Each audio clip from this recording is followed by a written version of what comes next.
Damai sejahtera Allah yang melampaui segala akal dan pikiran, itulah kiranya yang memelihara hati dan pikiranmu di dalam Kristus Yesus. Amin.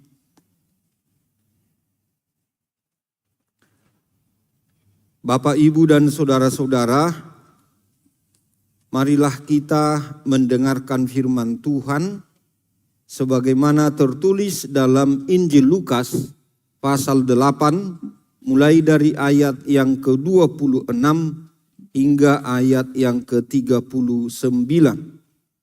Inilah firman Tuhan, khotbah bagi kita pada ibadah hari ini. Saya akan baca untuk kita, marilah kita tekun mengikutinya. Yesus mengusir roh jahat dari orang Gerasa. Kemudian mendaratlah Yesus dan murid-muridnya di tanah orang Gerasa yang letaknya berseberangan dengan Galilea. Setelah Yesus naik ke darat, datanglah seorang laki-laki dari kota itu menemui dia. Orang itu dirasuki oleh setan-setan dan sudah lama ia tidak berpakaian. Ia tidak tinggal dalam rumah, tetapi di pekuburan. Ketika melihat Yesus, ia berteriak, lalu sujud di hadapannya dan berkata dengan suara keras, "Apa urusanmu dengan aku, hai Yesus, anak Allah yang maha tinggi? Aku mohon, janganlah menyiksa aku."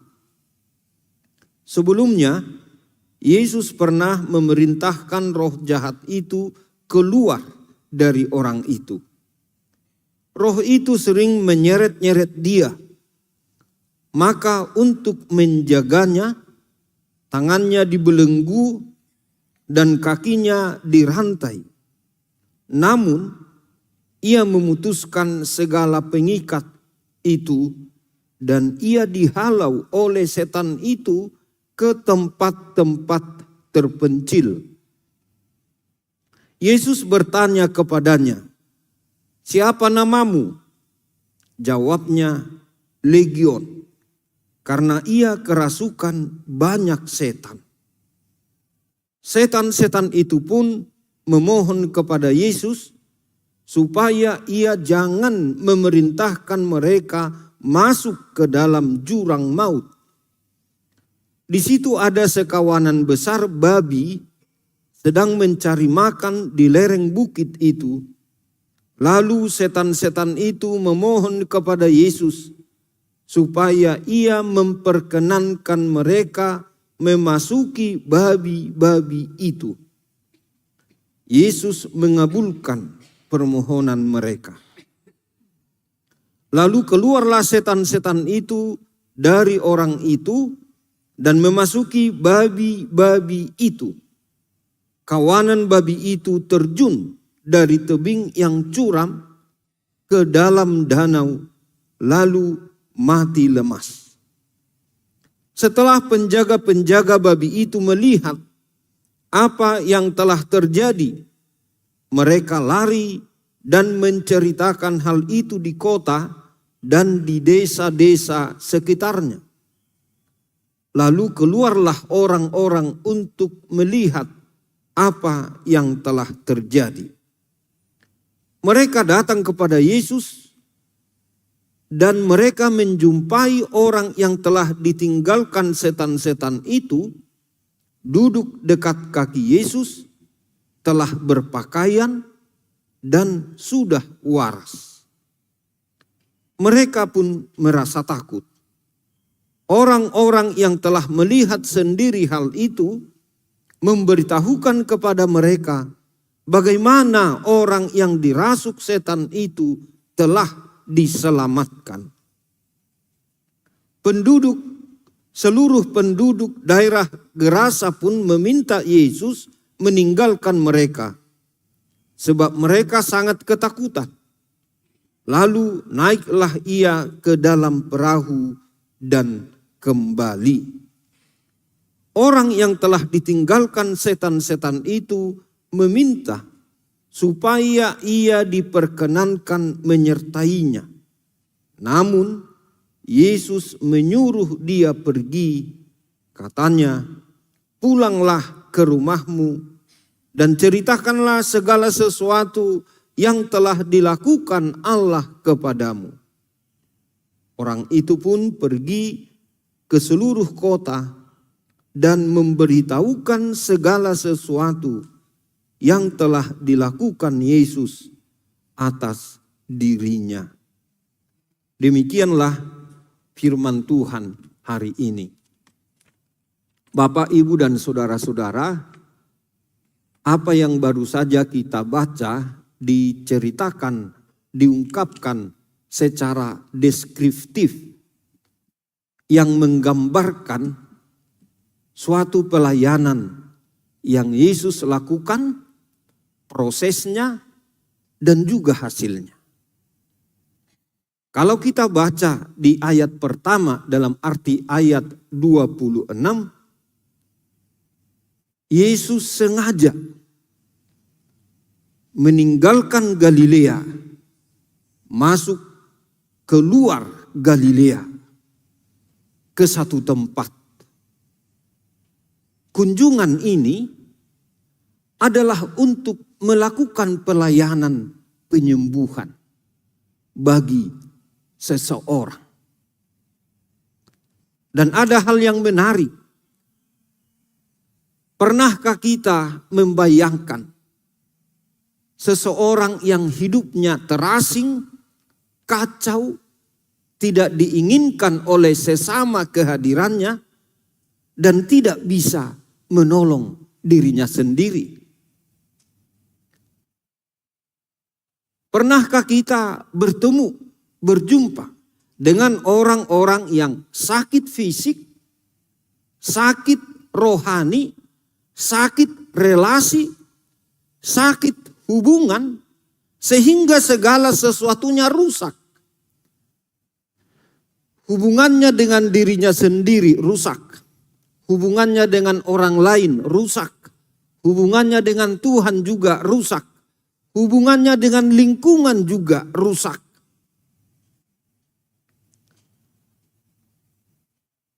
Yesus menjumpai orang-orang seperti itu.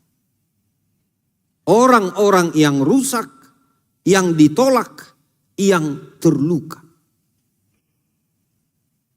Jadi kalau kita baca setelah peristiwa itu di ayat 37, kembali dari Gerasa ke Galilea. Lalu naiklah ia ke dalam perahu dan kembali. Misi kunjungan selesai. Dan ketika orang yang dipulihkan, yang disembuhkan ini mau mengikut Yesus, Yesus katakan tidak. Yesus menolak. Tinggallah di sini. Bicaralah, bersaksilah tentang apa yang Tuhan telah perbuat bagimu, supaya orang lain, orang-orang yang mengenalmu sebelum dipulihkan, dan orang-orang yang sudah mengenalmu setelah disembuhkan, percaya. Bapak, Ibu, dan saudara-saudara, kita mulai dengan beberapa hal yang akan membawa kita mendalami firman Tuhan hari ini, serta membukakan hati, pikiran, dan jiwa kita tentang pelayanan Yesus sendiri. Yang pertama, Yesus menyusul, menjumpai kita sampai ke wilayah yang gelap. Dilului, dijumpai Tuhan Yesus dohita di pertabuniasta, di tempat kita bersembunyi. Yesus akan datang menjumpai kita. Dan di sana akan ditunjukkan kuasa Yesus. Kuasa yang mengalahkan kegelapan. Kuasa yang memulihkan secara total, secara utuh kemanusiaan kita. Jadi kalau di sini dikatakan Yesus ke tempat lain bukan wilayah Yahudi. Karena di sana orang dengan bebas memelihara ternak babi. Di Yahudi babi haram. Yesus bukan mau menyembuhkan orang Yahudi, orang lain yang masih dalam kegelapan. Dan ini membuktikan bahwa Yesus untuk semua orang di seluruh dunia, di tempat-tempat mereka bersembunyi. Tadi digambarkan seorang laki-laki telanjang tinggal di kuburan, dikendalikan oleh kuasa jahat. Ia hidup di luar batas-batas normal kehidupan manusia. Ia adalah orang yang terasing, tadi kita sudah sebut. Terasing dengan diri sendiri, terasing dari masyarakat, terasing dari kehidupan yang layak. Dan benar-benar dalam kondisi yang menyedihkan. Itu adalah gambaran tentang diri manusia dalam keadaan yang paling rusak. Yang terputus dari realita yang sesungguhnya. Tapi Bapak, Ibu, dan saudara-saudara, tidak ada tempat yang terlalu jauh bagi Yesus untuk dikunjungi. Danga dong inganan na padauhu di Tuhan Yesus. So ikon ro ibana manopot hita, majupangi hita, pamalupok kita. Mabuan keutuhan. Asabuy tatadda dirita. Asabuy tatadda dongata, asabuy tatadda Tuhani, asabuy hitamuse mangula-ulaon gabi sitidangina. Jadi dari yang sangat minus menjadi sangat plus, surplus. Sungunido nakitan moay. Demikianlah dengan kehidupan kita.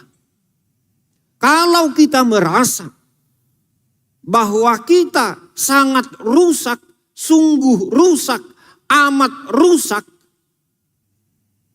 Tuhan mau memulihkan. Jadi cara Tuhan bekerja lebih dari seorang manusia atau seorang tukang bengkel memperbaiki, mengganti, membarui bagian-bagian mana yang rusak.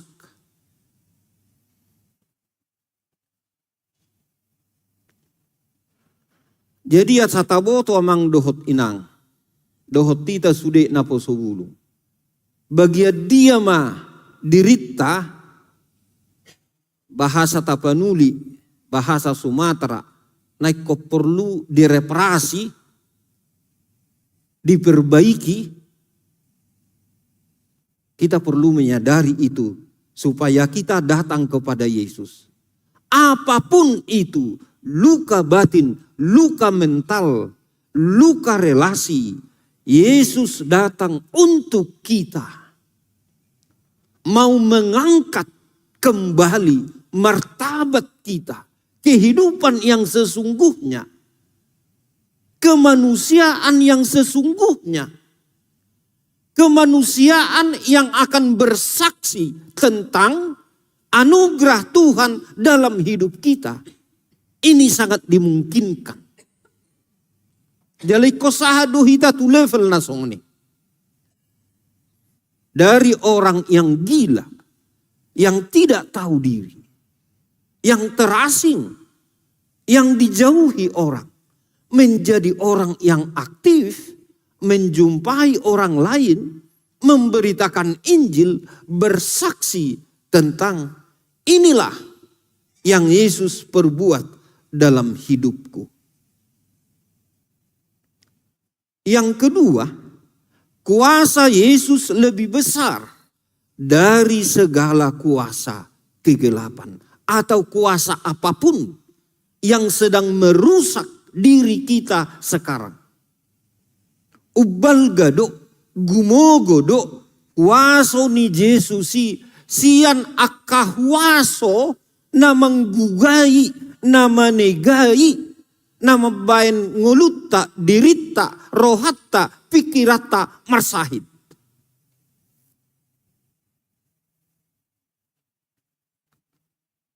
Betapa banyak pun itu, kan ditanya, siapa namamu? Aku atau kami legion. Banyak. Ini adalah tanda-tanda atau simbol kekacauan batin yang tidak terkendali. Itu sebabnya kita kadang sering heran kalau kita mau menjumpai seseorang, teman kita berkata, "Aunang, ai ngaritiki." Jangan. Dia telah rusak sama sekali. Ai buasa, daw ngaritiki. Sotung doh toritik. Molo paju pakodoti. Tapi kuasa Yesus jauh melebihi kuasa yang merusak, yang mengganggu, yang menggerogoti hati, pikiran, dan jiwa kita sebagai manusia. Secara politis juga, legion, pasukan Romawi, asing, tapi ribuan, 5 ribuan, 6 ribuan. Simbol kekuatan asing apa? Simbol kekuatan jahat apa? Yang sedang memasuki, yang merusak kita sekarang, yang menguasai, yang menindas kita secara brutal.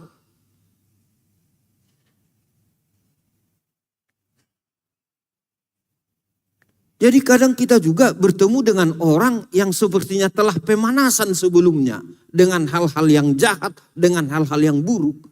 Begitu kita menyapa secara normal, lalu langsung menembakkan pelurunya.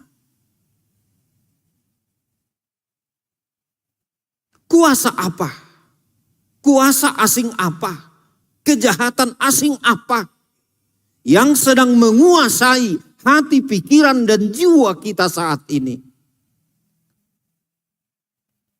Dan dia kenal Yesus. Dia tahu Yesus anak Allah.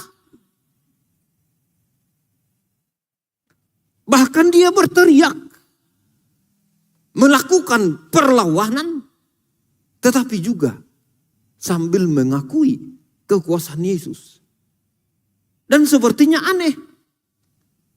Yesus mengabulkan permintaan roh jahat. Tetapi di sini dalam cerita supaya dia keluar. Dan memang kuasa Yesus luar biasa. Sekali perintah, Yesus memindahkan roh-roh jahat itu ke tempat kemana mereka minta. Roh jahat yang telah lama menyiksa, yang membuatnya tidak bisa lagi mengendalikan diri dan dikendalikan orang lain. Yang mengancam dirinya sendiri dan diri orang lain. Betapa besar, betapa banyaknya kuasa jahat itu yang menyiksa. Tetapi ketika Yesus datang dengan kasih-Nya, dia dipulihkan. Penderitaan fisik, luka jiwa, gangguan mental, gangguan dosa, gangguan rasa malu, gangguan trauma. Sepertinya sangat kuat. merusak kita. Tetapi kuasa Yesus jauh lebih besar. Yesus bukan hanya menyembuhkan, tapi Yesus membebaskan dari belenggu apapun. Itu yang kedua. Yesus membebaskan. Yesus membuka apa yang selama ini mengikat kita. Bahkan Yesus memutus rantai yang selama ini membuat kita tidak berdaya. Dan yang ketiga, Yesus memulihkan martabat manusia. Harkat dan martabat manusia Yesus pulihkan. Di pasuang Yesus nilai arga ni ngolu ni jolmai tu diri nasa dirimu. Jadi kalau kita kembali menjadi manusia yang utuh, yang siap dipakai, diutus oleh Tuhan, maka kita diminta mengikuti perubahan yang dilakukan Yesus. Setelah disembuhkan, pria itu duduk tenang, berpakaian, waras kembali. Tanda-tanda dari pemulihan total, mental, sosial, spiritual. Kesembuhan yang seutuhnya diberikan oleh Yesus. Identitasnya sebagai manusia telah dipulihkan oleh Yesus. Jadi bukan hanya kesembuhan jiwa, kesembuhan fisik, tetapi pemulihan identitas dan harga dirinya. Bapak, Ibu, dan saudara-saudara, masih ada yang menarik dari firman Tuhan hari ini. Ketika dia dipulihkan Yesus, ketika dia dikasihi Yesus, dia juga dimuliakan. Kalau kita merasa kita tidak layak, tetapi Yesus akan mengangkat kita kembali. Tapi yang aneh tadi adalah masyarakat di sekitar itu ternyata tidak mau berubah. Takut perubahan. Bagi mereka jauh lebih menarik atau berharga ratusan ribuan ternak babi dibanding dengan jiwa manusia yang dipulihkan oleh Yesus. Mereka enggan menerima kuasa ilahi memasuki hati, pikiran, dan dirinya. Mereka lebih senang dengan sistem yang rusak, dengan hati yang terluka, dengan pikiran yang tidak jernih atau terang. Itu sebabnya di ayat 37 kita lihat tidak semua orang menerima pemulihan. Tidak semua orang menyambut Yesus. Bahkan sebagian orang mengusir, menyuruh Yesus pulang. Dak sude HP jolmai makalomohon hadingganon, hamalumon, haulion, rekonsiliasi, dan lain sebagainya. Dan ini yang menarik. Tapi juga ini yang unik. Padahal Yesus datang untuk orang sakit, supaya disembuhkan. Untuk orang berdosa, supaya diampuni. Keanehan ini adalah ada orang sakit yang tidak mau disembuhkan. Bahkan menolak penyembuhan. Ada orang berdosa yang tidak mau menerima pengampunan. Bahkan menolak pengampunan.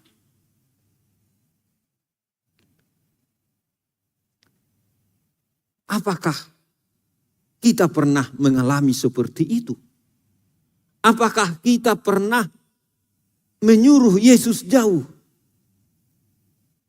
Tuhan janganlah datang ke rumahku. Tuhan janganlah datang ke gereja kami. Tuhan janganlah datang di keluargaku.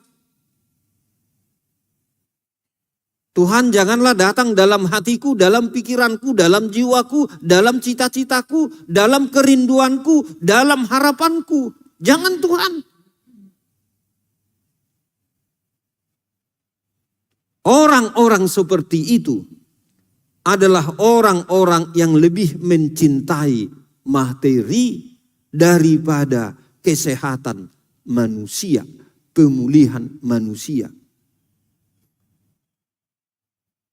Kalau kita meneliti dalam masyarakat kita, akan kita ketahui berapa banyak orang yang lebih mencintai harta, kuasa, jabatan, kedudukan, dan lain sebagainya dibanding dengan mencintai manusia, anaknya sendiri, suaminya sendiri, istrinya sendiri, orang tuanya sendiri, keluarga besarnya sendiri. Dan ini yang selalu kita ingatkan kepada keluarga-keluarga yang sedang naik daun. Jangan tinggalkan anakmu mengejar uang. Jangan tinggalkan keluarga mengejar jabatan. Ini adalah bentuk kerusakan awal dan stadium menengah dari cara kehidupan manusia sekarang. Meninggalkan keluarga, bahkan meninggalkan dirinya sendiri. Dia tidak peduli dengan dirinya sendiri. Dia tidak peduli hubungannya dengan orang lain, dengan keluarga, dengan anak, dengan sesama. Bahkan dia tidak peduli hubungannya dengan Tuhan.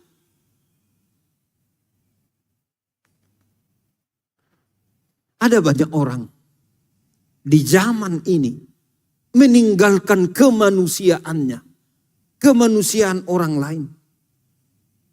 Mementingkan yang lain dibanding anak-anak sendiri. Dibanding keluarga sendiri. Ini menjadi perenungan bagi kita Bapak, Ibu, dan saudara-saudara. Jangan kita melihat seorang yang rusak segalanya di kota, di tempat, di desa, Gerasa atau Gadara seperti yang di teks khotbah hari ini. Jangan-jangan kita sendiri adalah orang-orang yang rusak. Tapi kalau kita sudah mengenal diri kita orang-orang yang rusak, marilah kita menyambut kehadiran Yesus. Supaya kita dipulihkan, supaya kita disembuhkan, supaya kita diaktifkan kembali. Menjadi orang-orang yang mau bersaksi tentang kasih karunia Tuhan dalam keluarga kita, pada anak-anak kita. Dan ini akan membuat orang lain mendekat kepada Yesus. Mencari dan merindukan Yesus. Hidup yang dipulihkan harus menjadi saksi. Molo naung di pasuang Tuhani gugota, di pamalu pita, di lehot tuhita pikiran na tiurdo na torang, tapak kemaun, gabi siti dangina mahita. Laki-laki, orang yang disembuhkan itu, dia ingin mengikuti Yesus. Tapi Yesus katakan, jangan. Tinggallah di tempatmu. Tinggallah di rumahmu. Tinggallah di lingkunganmu. Berkhotbahlah di sana. Bersaksilah di sana. Melayanilah di sana. Tunjukkanlah perubahan yang terjadi itu dalam dirimu supaya orang lain percaya. Ada banyak orang juga berpikir seperti ini. Dia ingin mengunjungi orang lain, tapi keluarganya ditinggalkan. Dia ingin berbakti kepada orang lain, tapi tidak mau memperhatikan berbakti melayani keluarga. Ketika Tuhan memulihkan hidup kita, kita bukan untuk diam, tetapi untuk bersaksi kepada keluarga, bersaksi kepada gereja, bersaksi kepada dunia. Bapak, Ibu, dan saudara-saudara, firman Tuhan hari ini mengajak kita semua dan mau memberikan pengharapan bagi kita. Bagi siapapun di antara kita yang merasa tak berharga, yang merasa rusak, yang merasa hilang, atau ada sesuatu yang perlu di-repair, diperbaiki dalam diri kita, Yesus datang untukmu. Yesus datang untuk kita. Yesus datang juga untuk saya. Yesus datang untuk keluarga saya. Yesus tidak hanya menyembuhkan dan memulihkan, tapi mengembalikan identitas dan membangkitkan kita, mengutus kita menjadi saksi-saksinya bagi orang-orang di sekitar kita. Kalau kita merasa orang lain menghindari kita, tapi Yesus akan mendekati, akan merangkul, akan menyapa, dan akan menuntun kita. Kalau orang lain tidak mau mengerti kita, tidak mau peduli dengan kita, tetapi Yesus datang, peduli, dan akan memulihkan kita. Bapak, Ibu, dan saudara-saudara, marilah kita renungkan. Tidak ada manusia yang terlalu rusak untuk dipulihkan oleh Yesus. Dan kita semua, inilah kabar baiknya, kita semua adalah orang-orang yang sangat dikasihi Yesus. Untuk kitalah Yesus berkorban. Yesus sanggup memulihkan jiwa, tubuh, relasi, masa depan kita. Saya ulangi. Yesus sanggup memulihkan jiwa, tubuh, relasi, hubungan dengan siapapun. Dan juga masa depan kita. Kalau kita masa depan itu gelap sekarang, tapi Yesus sanggup memulihkan, membuka masa depan yang lebih cerah. Oleh karena itu Bapak, Ibu, dan saudara-saudara, ketika kita telah menerima dan merasakan apa yang Tuhan berikan kepada kita, inilah menjadi sumber sukacita bagi kita semua. Ketika kita masih merasa ada sedikit lagi sakit mental, sakit fisik, dan gangguan apapun, mari percaya, Kristus akan memulihkan. Kristus akan membarui. Bagi yang masih ada pergumulan dengan relasi yang rusak, Yesus akan mengubah hati kita. Yesus akan mengubah hati dan pikiran orang-orang di sekitar kita. Bagi kita yang merasa kekeringan rohani, mari Bapak, Ibu, dan saudara-saudara, kita tidak boleh malu. Datanglah, mari kita datang ke hadapan Yesus. Jadilah manusia. Jadilah seperti orang yang telah dipulihkan. Ketika Yesus menyambut dan memulihkan dia, maka dia menjadi saksi. Jadi kita diutus untuk bersaksi di tengah-tengah dunia dan kehidupan kita saat ini. Amin. Mari kita berdoa.